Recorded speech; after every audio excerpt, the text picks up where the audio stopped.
윤석열 대통령님께서 월담하는 국회의원들을 체포해라 라고 말했다는 조지호 청장의 진술임은 조지호 청장의 진술이 거짓임이 완전히 드러났습니다. 조지호 경찰청장과 윤석열 대통령님과의 통화는 총 8차례 이루어졌습니다. 12월 3일 23시 15분부터 23시 34분까지 5차례의 통화, 그리고 12월 4일 00시 48분부터 3차례의 통화입니다.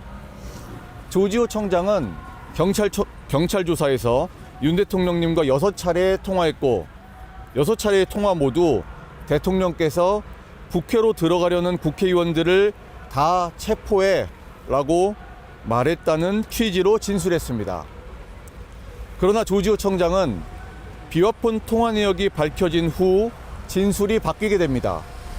우선 조지호 청장과 윤 대통령님과의 통화는 6차례가 아니라 총 8차례입니다. 또한 조지호 청장은 진술을 변경해서 이렇게 말했습니다. 12월 3일 23시 15분 윤석열 대통령님과의 첫 통화에서는 윤 대통령님께서 국회를 통제하라고 말했다라고 진술했습니다. 이후 23시 34분까지 추가로 이뤄진 4번의 통화에서는 월담하는 국회의원들을 체포하라고 했다고 증언했습니다. 하지만 변경된 진술마저도 오늘 증인신문으로 모두 사실이 아니며 명백한 거짓이라는 점이 드러났습니다. 윤 대통령님과의 첫 통화가 있던 23시 15분 이전 시간인 23시 07분에 이미 경찰은 국회 출입문을 열고 국회의원과 국회 관계자를 들여보내기 시작했습니다. 그리고 헌법재판소와 형사재판에서의 증언에 의하면 23시 40분까지 국회의원과 국회 관계자들이 자유롭게 출입했습니다. 그리고 이와 같은 출입 상황은 23시 15분 통화에서 윤 대통령님께 보고되었습니다. 윤 대통령님은 23시 15분 조지호 청장과의 첫 통화에서 김봉식 서울청장이 국회의원을 들여보내고 있다는 보고를 받고 이렇게 말씀하셨습니다. 서울청장이 수사통이라 업무를 잘하네. 잘했어, 그렇게 해 라고 말씀하셨습니다. 이후 23시 34분까지 4차례의 통화는 국회 주변의 상황 파악과 안전사고 염려 때문이라고 말씀하셨습니다. 즉 23시 15분부터 23시 34분까지는 이미 국회의원을 자유롭게 출입시키고 있었으며 대통령께 보고가 되었습니다. 조지호 청장과 윤 대통령님의 5차례의 전화에서 윤 대통령님이 월담하는 국회의원들을 체포하라는 지시를 했다는 것은 그렇기 때문에 있을 수 없는 일입니다. 국회의원의 자유로운 출입이 이루어지고 있는데 어떻게 월담하는 국회의원이 존재할 수 있습니까?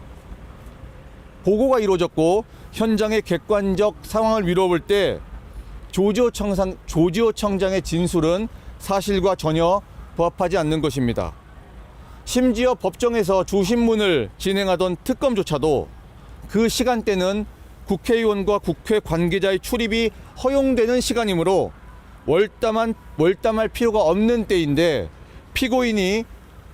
피고인이라면 윤석열 대통령님을 의미합니다. 윤석열 대통령님이 그런 지시를 했다는 것이 맞느냐고 하면서 의문을 가질 정도였습니다. 특검마저도 조지호 청장 진술의 신빙성에 의구심을 가지고 있다는 것입니다. 이후 1시간이 지난 12월 4일 00시 48분부터 3차례의 통화가 더 이루어집니다. 이때 월담하는 국회의원을 체포하라는 지시를 내렸다고 가정해도 이것은 더욱더 말이 되지 않습니다. 00시 48분 6번째 통화가 이루어질 때는 이미 190명의 국회의원이 국회 본회의장에 집결해서 국회 본회의가 개회된 이후였습니다. 따라서 객관적 정황으로 월담하는 국회의원을 체포하라는 말은 불가능하고 존재할 수조차 없습니다. 7번째 통화인 12월 4일 01시 10분 이후는 이미 계엄 해제가 이루어진 이후입니다.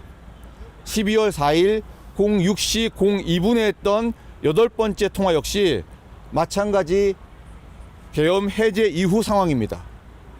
윤 대통령님께서는 조지호 청장에게 덕분에 빨리 잘 끝났다, 수고했다라고 말했습니다.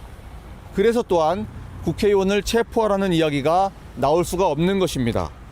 결국 오늘 조지호 청장의 증인신문에서 특검과 변호인단의 핵심 쟁점이 되었던 조지호 경찰청장의 발언, 월담하는 국회의원을 체포하라고 일관되게 말했다, 윤 대통령님이 이렇게 말씀하셨다는 조지호 청장의 진술은 오늘 증인신문과 객관적 정황으로 미루어 볼 때 어떤 시기의 통화에서도 윤 대통령님이 월담하는 국회의원을 체포하라는 발언을 할 수 없다라는 것이 드러났습니다.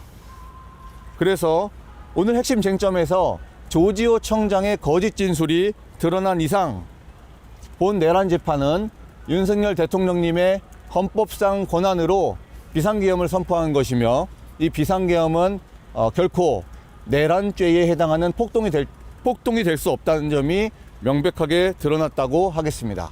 이상입니다.